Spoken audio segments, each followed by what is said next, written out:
The stories of Mahabharata, retold by Sudipta Bhaumik.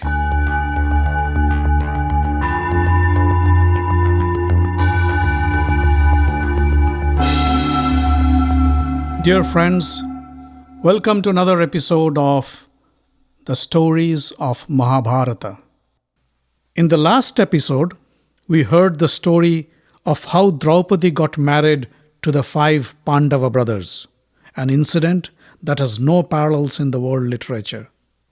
Now let's listen to what happens next.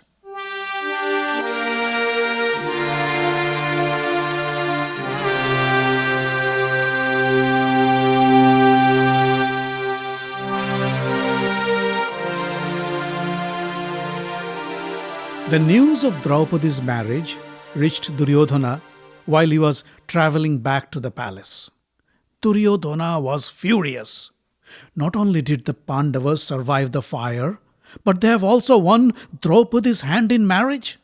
This makes the powerful King Drupad their strongest ally. He cursed Purochana. I should have never trusted that fool. His brother, Dusashana, said, the Pandavas deceived us by disguising as Brahmins. If only we could recognize them, we would have taken care of them right there in the marriage hall. Duryodhana was in deep thought. He said, the Pandavas now have a powerful ally. They can challenge us at any moment if they want to. We must think of some strategy to finish them as soon as possible. Let's talk to father about this. In the meantime, in Hastinapur, when Vidura received the news, he was ecstatic with joy. He went to King Dhritarashtra's chamber and said, O king, I have great news for you. By the grace of God, the glory of the Kurus have reached new heights. The blind king thought that his son Duryodhana must have succeeded in winning the hands of Draupadi. He stood up in joy and said, Vidura, what a great news you have brought me this morning. Oh, I am so happy. Make arrangements to welcome the Panchala princess with the finest of jewels and gifts. Welcome Duryodhana and Draupadi into the city with great pomp and honor. Let no expense be spared. Vidura figured that king has misunderstood him. With a calm voice, he said, Brother, I spoke in haste and I think I should clarify my statement. It was Arjuna who won Draupadi at the Sayamvara and not Duryodhana. Contrary to our belief, the Pandava brothers have survived the fire. To keep their mother Kunti's word, they all have married Draupadi and are now living in King Drupada's place in Kampilya. Vidura noticed how in an instant all happiness drained away from Dhritarashtra's face. The king sat down and tried to force a smile on his face. That's wonderful news, he said. Brother Pandu's sons are as dear to me as my own. My heart fills with joy to know that they are alive and have succeeded in winning the princess of Panchal. Vidura knew that Dhritarashtra was not speaking his mind. Still he said, I am happy for you, my brother. May this thought stay with you forever. Saying so, Vidura left the chamber. In the meantime, Duryodhana, Dusashana and Karna arrived in the palace. They were waiting outside Dhritarashtra's chamber and overheard this conversation with Vidura. Just as Vidura left, they stormed into the room. Father, how could you be happy with the Pandavas' success? How could you tell Vidura to welcome our enemies? Don't you have any feelings for your sons? Blurted Duryodhana. Dhritarashtra's face distorted in pain. He said, Son Duryodhana, why don't you understand? How can I express my real feelings to Vidura? After all, I am the king of the Kuru dynasty. You tell me, what should I do? Duryodhana came close to Dhritarashtra. Father, The Pandavas have survived the fire, and now the people of Hastinapur will be more sympathetic to them. They have also become more powerful by acquiring an ally like Drupad. We must do something to get rid of them soon, else we would lose everything we have. Dhritarashtra asked, "What do you have in mind?" Duryodhana thought for a while and said, "The only way to beat them is to break the unity between the five brothers. We can send some shrewd Brahmins to Kampilya who would spread words of dissent and jealousy among the Pandavas. Or we can somehow incite Draupadi against her 5 husbands. For a woman with 5 husbands, that shouldn't be a problem. We can also use some beautiful nymphs to seduce the Pandavas and thus make Draupadi resent her husbands." Dushasana said, "We can also bribe Drupad with lots of gold and silver and make him abandon the Pandavas. Or maybe we can use the Brahmin spies to convince the Pandavas to live in Kampilya forever and never come back to Hastinapur." Duryodhana said, "Bhima is the root of all problems. If we could eliminate Bhima, then Pandavas would be powerless. I am not worried about Arjuna. Karna alone can take care of him. But killing Bhima is not easy."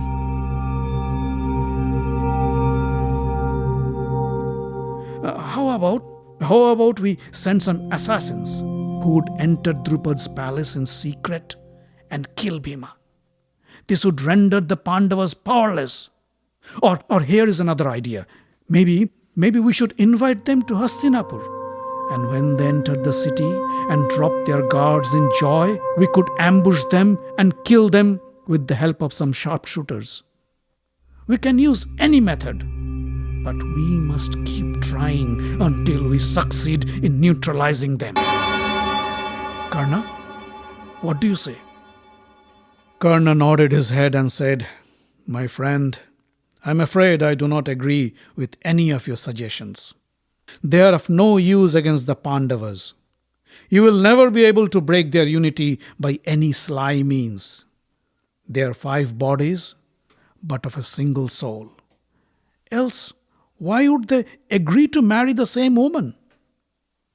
You have been trying to kill Bhima since his childhood. Did you ever succeed? And when you yourself have failed, do you think a petty assassin could succeed in killing him? Besides, I hate any form of covert and deceptive tactics. Only cowards dread to face their enemy. If you want my opinion, I'd suggest we spend some effort to amass a huge army and with the help of our allies. Then we should attack Panchala and defeat Drupada and the Pandavas in a direct battle.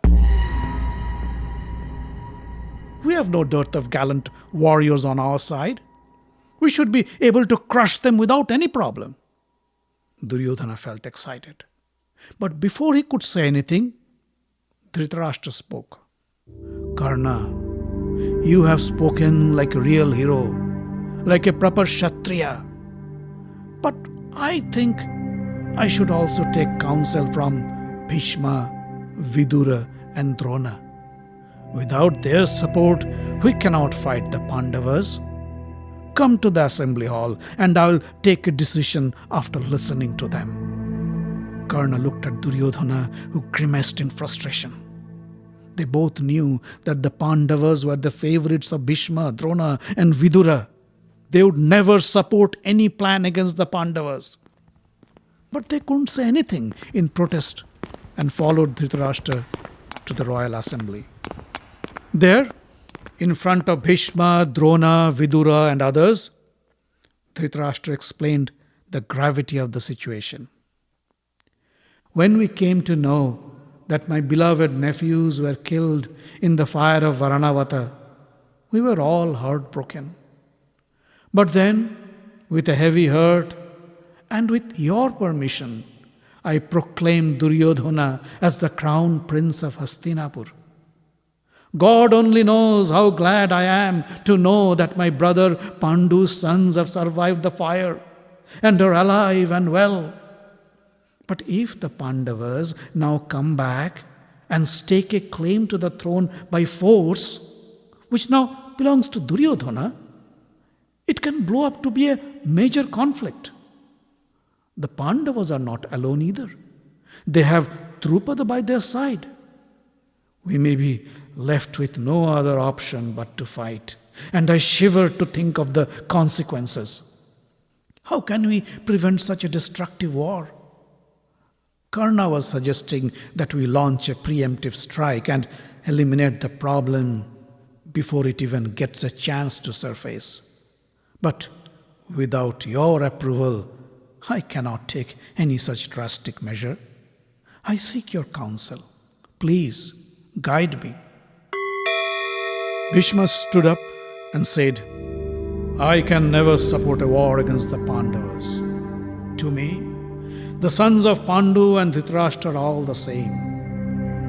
Just as Duryodhana considers Hastinapur to be his ancestral home, so do the Pandavas. I suggest you give half the kingdom to the Pandavas.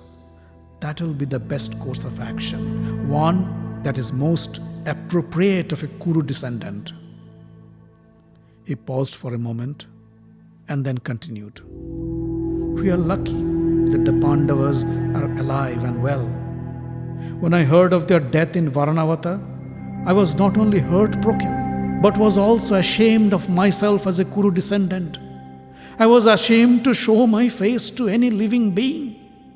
The people of Hastinapur don't blame Purochana as much as they blame you, the king of Kuru. Now that you have a chance, do the right thing and redeem yourself. As Bhishma got back to his seat, Drona rose to address the king.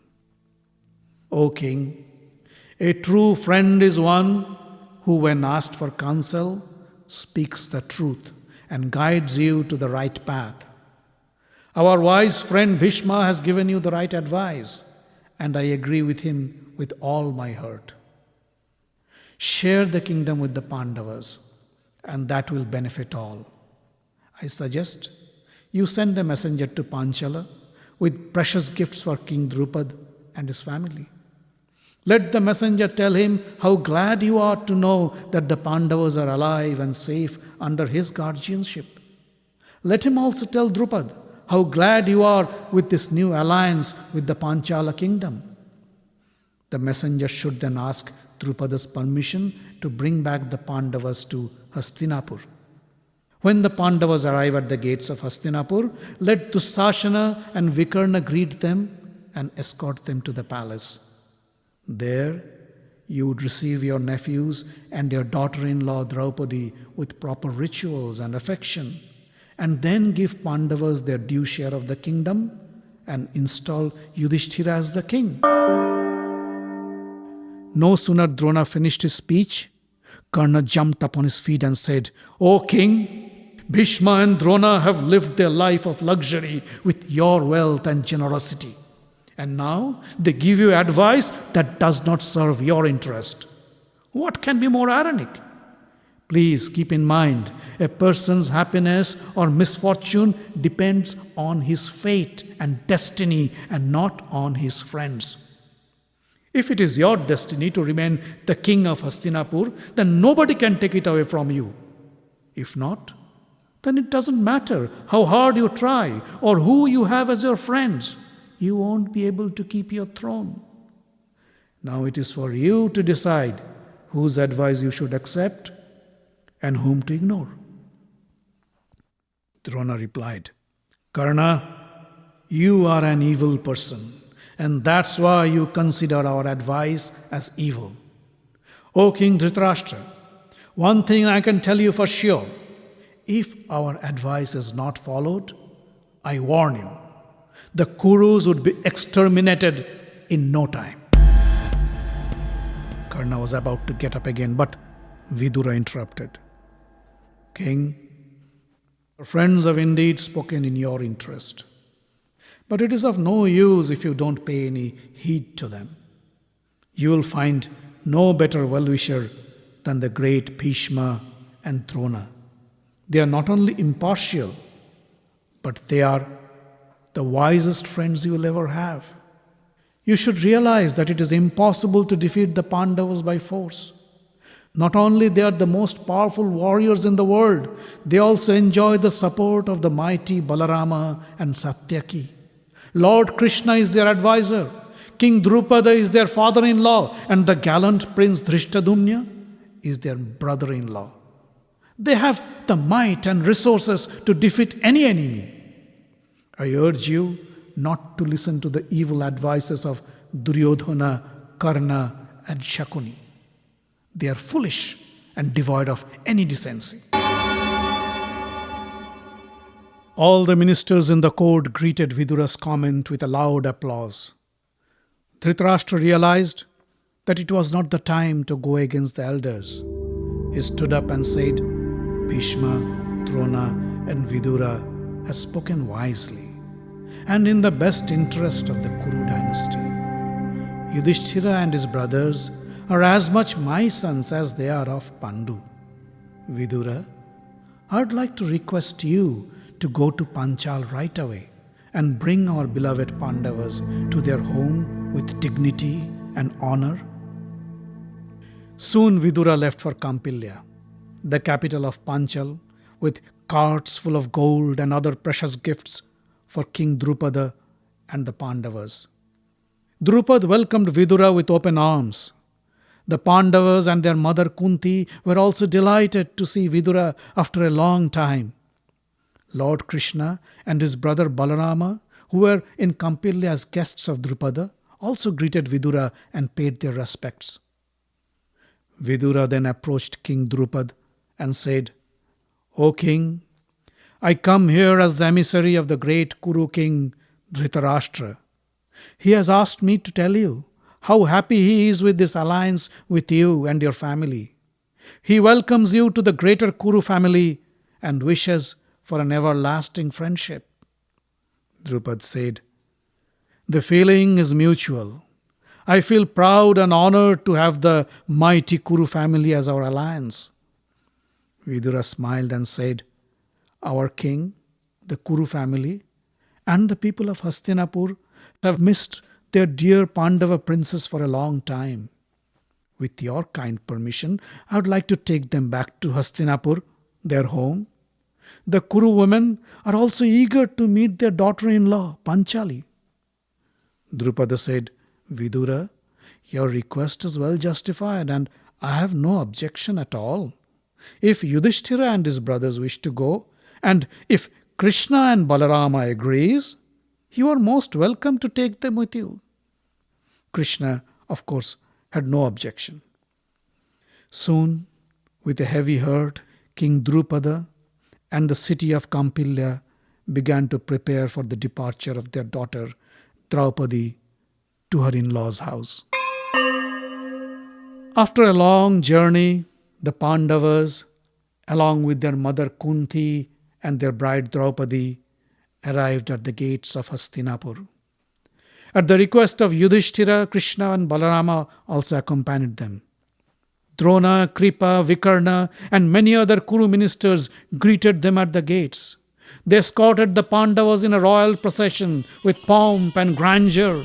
Their path from the gate to the royal palace was decorated with flowers and colorful flags that fluttered in the breeze.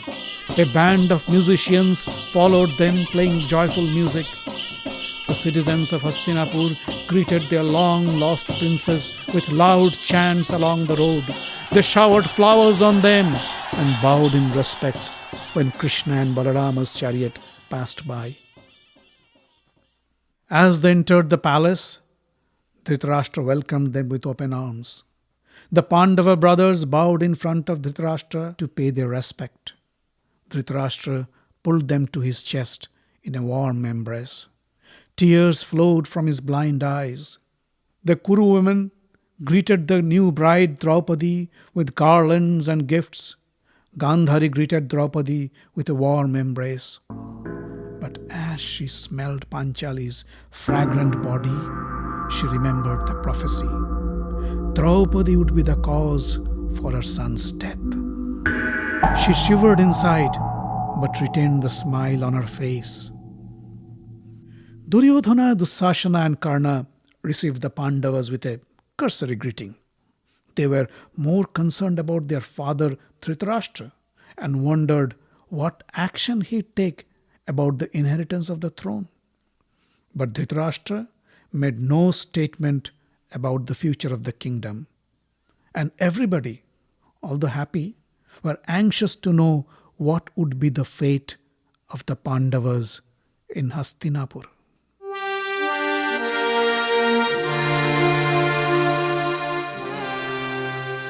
The Stories of Mahabharata is written, directed, and told by Shudipta Bhawmik.